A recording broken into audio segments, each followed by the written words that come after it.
Welcome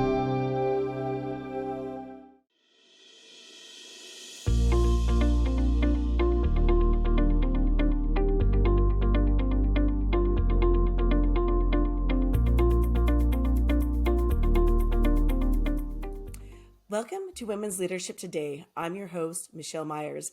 Today, I'm excited to have on with us Robin Merle. Robin is the author of Involuntary Exit, a women's guide to thriving after being fired, which won the 2022 Gold Medal Nonfiction Book Award. She is the president of Robin Merle Associates, founder of the Professional Guide, which helps senior and mid-level professionals succeed in their career transition. As a certified fundraising professional, she has more than 35 years' experience as a senior executive for a billion-dollar nonprofit organization raising more than $500 million. Robin, welcome. Thanks, Michelle. It's great to be here. Well, Robin, your story is truly one of building yourself back up after being knocked down. Can you share your journey with our audience and that pivotal moment that ultimately led you to writing your book? Sure. First, thank you for having me on your show. And I want to say that I've described my journey in many different ways. So if I get too long-winded, just let me know. I really started out as a fiction writer, and from there went into fundraising at a time when they needed people who could write and persuade others to give funds to good causes. And I was very fortunate that I loved what I did, helping people, helping others. And I had, as you said, about, more than 3 decades in this industry that I enjoyed. And I was, pretty well known at the top of my profession, doing well. And then suddenly, as I have since learned, I was told that I was being replaced from the job that I had. And I had always been one of those, A+ hard churning women, 24/7 workers. And I was completely blindsided. I had never been let go before. And I really didn't know how to talk about it. I didn't know what to do. And so I started to in conversation, talk to colleagues, and I found out, oh, they too had this experience. And every woman that I spoke with had either been let go themselves or knew someone who had been let go. So I finally said to one of them, can I take a tape recorder and start writing this down? And that's really how the book started, where I realized when it happened to me that there was no manual for how to deal with all the emotions that come flooding in, the rage, the sadness, the defiance, and the worst one of all, the shame. You feel like you did something wrong. And to have people open up to me was just such a great experience. And so I wrote the book. I got it published by She Writes Press, which is a great press for women that's out of California. And then began rather the journey of telling the story and making people aware of the book. And I will tell you that it has gathered sort of an underground audience, if you will, of women who feel like they found a community with solutions. And I think the best thing that I've heard, or when women said, you nailed it, that's exactly how I felt.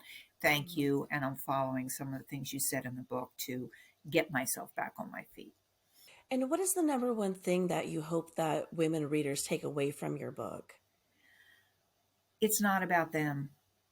Okay. In almost every instance of somebody being let go, it's not about performance.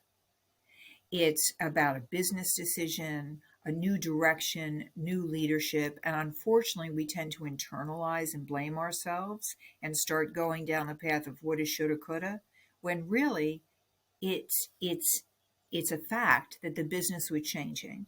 And so if we can retain our sense of our value, rediscover our own personal power, and remember, and I have these little tidbits of best advice in the book, the qualities that got you your role don't disappear the minute the job does.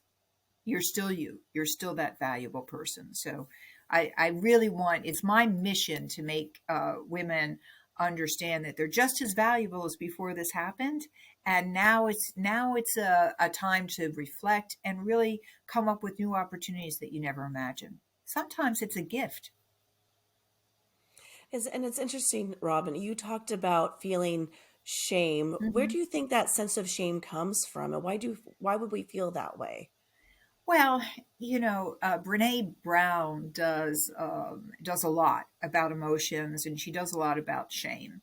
And She there can does. be all sorts of origins of shame, but she says that it really matters how you were let go. Right? I talked to a lot of women who were in Mm, toxic cultures, and they were sort of weathering the storm, and then when they're let go, they feel shame that they didn't do something beforehand, or they feel shame that it happened to them, and it's just this sense of blaming ourselves that adds to that feeling. And one of the social workers who consulted on the book, she said something interesting, that we feel as if we blame ourselves, we have more control, as if we mm. created the problem and we have the control to fix the problem. And those things are not necessarily true. We really have to start challenging the stories we tell ourselves about what happened to us. So true. And as you coach and mentor other women, what steps do you advise they take now to build a safety net before possibly being faced with a similar situation? Well, there's a couple of safety nets that people can build. One obviously is financial. And Mhm. we've all heard the advice to have a certain amount available, Sure. so that we can be independent and not be so nervous about our finances. Some people can do that, some cannot. But if there are any signs at all that you may be in trouble, I suggest that you start that saving then, right away. Start Hmm. start putting some funds away. If you think you're going to be short, this was something that somebody told me that I thought was really good. Is apply for that equity loan now while you have a position, because you're more likely to get it. And then I think it's very important, to really take stock financially of yourself financially, and what is the bare minimum, should it come to that you can survive on, and what you need, and and line up all your sources. And it helps to lessen the anxiety. I think, the other safety net is really a very practical one, that if you see trouble ahead, start networking. Don't, many people, and I talk about them in my book, as loyalists, people who have been in a company for at least 10 years, and they can get everything done within the company, but then they realize, Hmm. gee, I don't know anybody outside of this company. So, start to go to events that you may have pushed off. And now that we're mid COVID, some of those events are happening again. Go on LinkedIn, look for people in other industries that you might be interested in. Go to your warm networks, your alums, people, so that you start to realize that you don't feel so trapped, and that you may have others around you who can help you. Reach out to your mentors and your sponsors. No matter how long ago you may have contacted them, it really doesn't matter. They're there for you. In most cases, they're there for you. And I think to start thinking about and writing down, and this is something that I say in a workshop that I do, what you do and don't want in your next job. I mean, really come to terms with the fact that you may be moving on, so let's get ready to do that. There is one woman that I counseled, and she said that what she does now, after she was a loyalist for 20 years, and she was let go at the top of her career because, as she said, it was part her price point, Hmm. was that she's always ready. So she's getting certified, she's keeping up to date, she's going to her professional organizations. And additionally, and in addition to keeping you prepared, it keeps you mentally agile and nimble. And you can think that you're thinking outside of the silo. It helps you think differently about your opportunities, and I think that's a very positive thing to do. Absolutely. I think it's important that we stay on top of our training, keep Yeah, educating ourselves. Plus, we always want to make sure that we have our finger on the pulse of our industry and always exactly. be prepared anyway.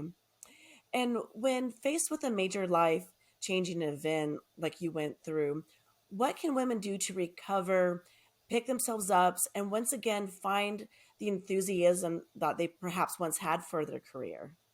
So I talk a lot in my book about this major life change, not just being a blip on your career map, but really following a grieving framework. Mm-hmm. And the framework I use is not the traditional Kubler-Ross framework, but one that was created by John Bowlby, a British psychiatrist, who talked about this in terms of attachment and separation.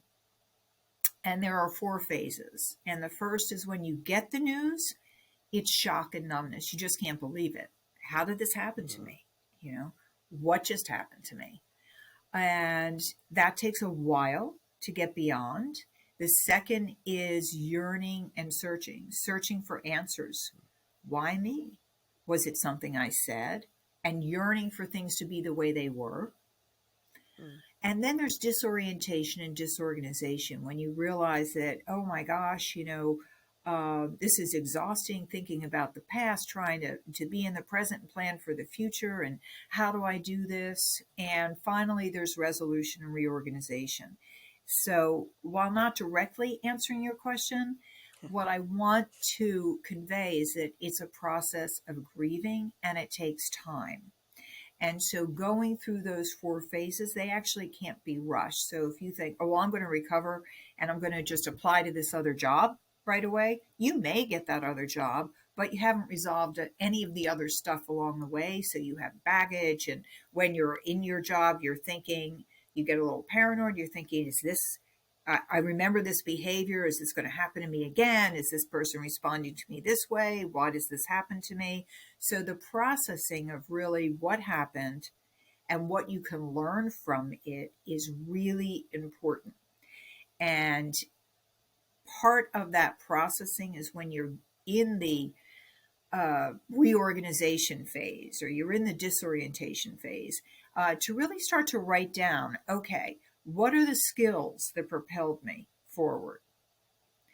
What differentiates me from other people? What do I really enjoy? Again, what do I want and not want in a position? And slowly but surely, you'll be able to draw a picture for yourself of, oh, I can do that. And oh, I remember I enjoyed that. And along with that, I do recommend, and I know it sounds cheesy, but doing affirmations for yourself Mm-hmm. to remind yourself of what you like about yourself, and what your special sauce is. So I say, do an affirmation with your coffee in the morning, and if you're really feeling blue, and you can't think of anything, just say, I have a lot of experience.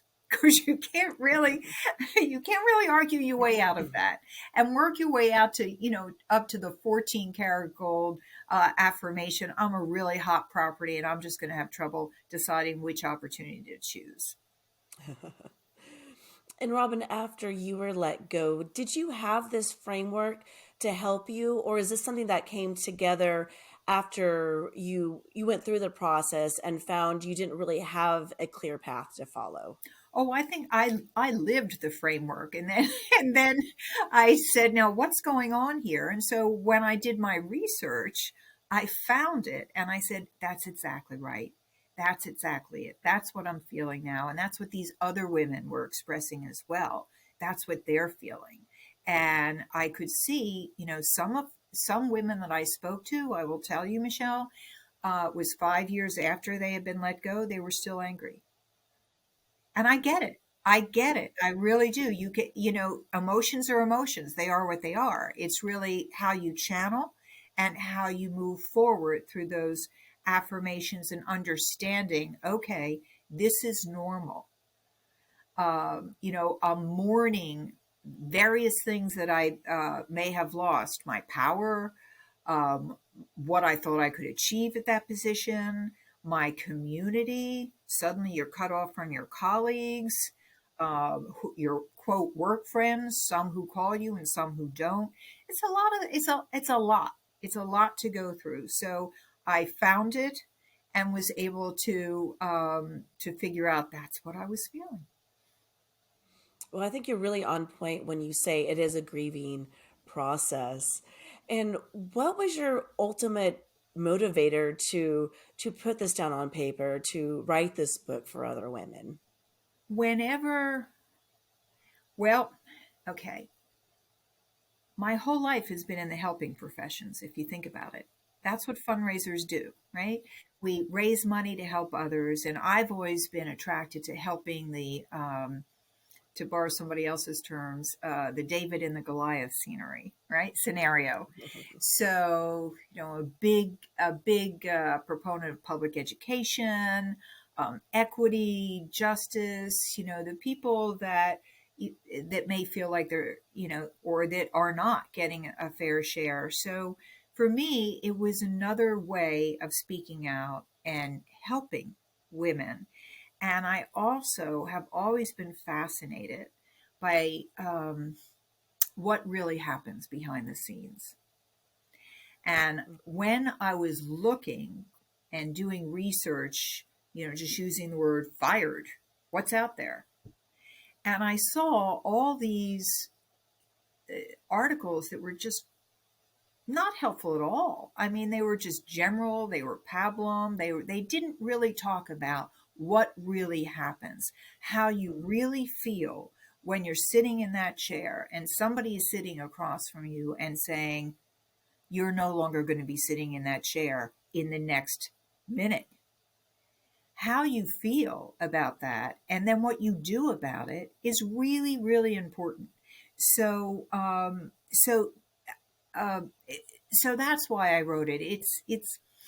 People say that it's my mission.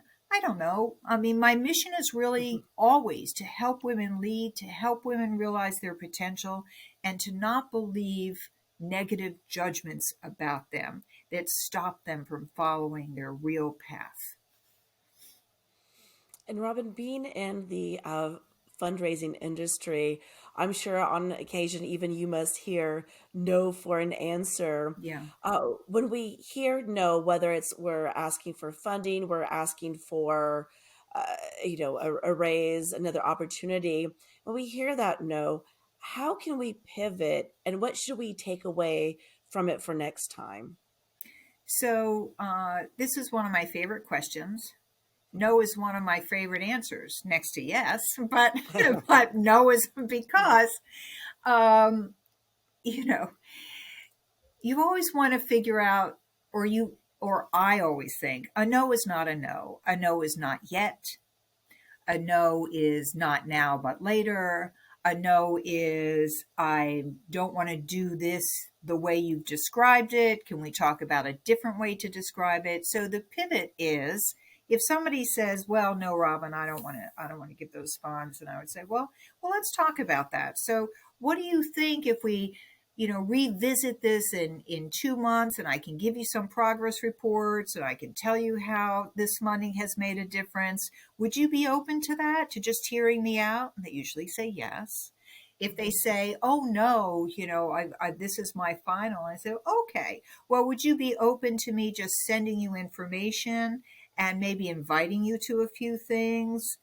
And they'll say, okay. I said, you can come or you can't come, but I really would like to keep you in the stream of information. Is that okay with you? Okay, that kind of thing. So I just keep pivoting to a point where eventually um, they have to say an okay. If they're totally shut down, then there's obviously no point. But if we've done our homework correctly, they shouldn't be somebody that we're talking to is going to totally shut down. What we say in fundraising, if you get the meeting and you get the appointment, you're more than half the way there because people are interested in what you have to say. Absolutely. And Robin, when we spoke before about life after a major life event, like we're Hmm. talking about, you talked about the importance of creating a more dimensional life, and I thought that was very interesting. Can you share what that means and how that helps women navigate these major changes or disruptions? Sure. So many of us, myself included, um, wrap our identities up into our jobs.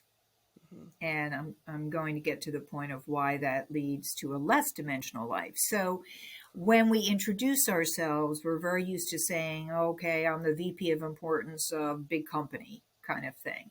And we introduce ourselves by our titles and our labels. And when we're working so hard, we have trouble separating out who we are outside of work. And there's this low level hum of, well, my personal stuff isn't as important.